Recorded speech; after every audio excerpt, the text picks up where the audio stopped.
Okay, so this is a video about kale. A lot of people don't like kale. I've heard a lot of people say kale smells, kale tastes bitter, kale is too tough. These things are true if you don't treat kale properly. So, start off, I get a bag of pre-chopped, pre-washed everything kale, big bag from Whole Foods. And then I start taking out things like the big parts of the stem that I don't like. I don't know if anybody eats them. Maybe when it's cooked kale, they will. But these things come out for me. And I just kind of go over the whole thing like this. Sometimes the back ends of it have some strong pieces to it, and I just take them out. I've gone through this already prior to starting this video. So for the most part, this has been, and I rewash them, of course. I wash it over. So I've already done that with this. Here's a couple that I missed, or one that I missed.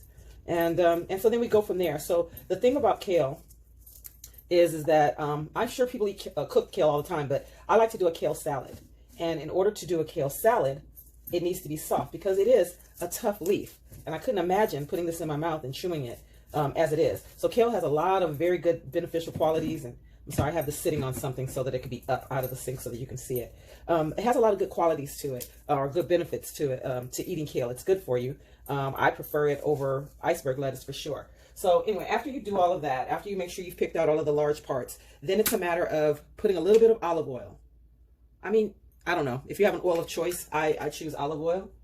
And then you just start to massage it. Now, the reason why I'm making this video is because, here's another little piece, is because I need people to see that when you start the massaging process, the whole texture of the kale is going to change. And this is what's going to make it palatable. This is what's going to change it into something that is pleasant to chew, good in a salad. It takes away some of the bitterness. And you can see it changing right before your eyes. That's the reason why when I tell people, oh, kale isn't that bad, nobody really believes me. And then if I can talk somebody into doing this, they will. Then they see the difference. See how it's gone from being this mountain of kale to now going down into this little part right here. I'm wearing gloves because it's mushy when you do stuff. So usually if I'm doing it for myself just alone to eat, I won't wear gloves. But if I'm doing it for anybody to eat, then yeah, I'm putting on gloves.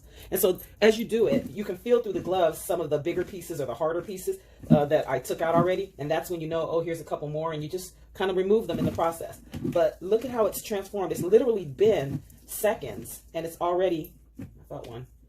I felt one and I can't find it. Anyway, it's already, starting to change. This is the texture that you want. This is the texture of kale that you want in your salad. This is what is easy to chew, tastes good, plus you're still getting all the quality and the benefits.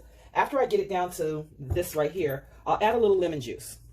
And I'm putting it in my hand to do this because otherwise it'll run right through the colander and I don't want it to. I use the colander because I don't want the oil to go through to like my counter or anything like that.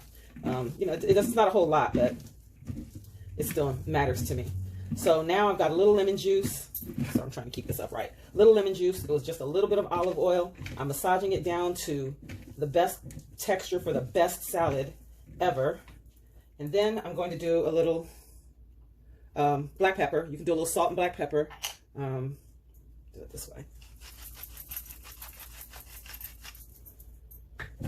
And so now, just get it all through there. And that's it. It's the simplest thing.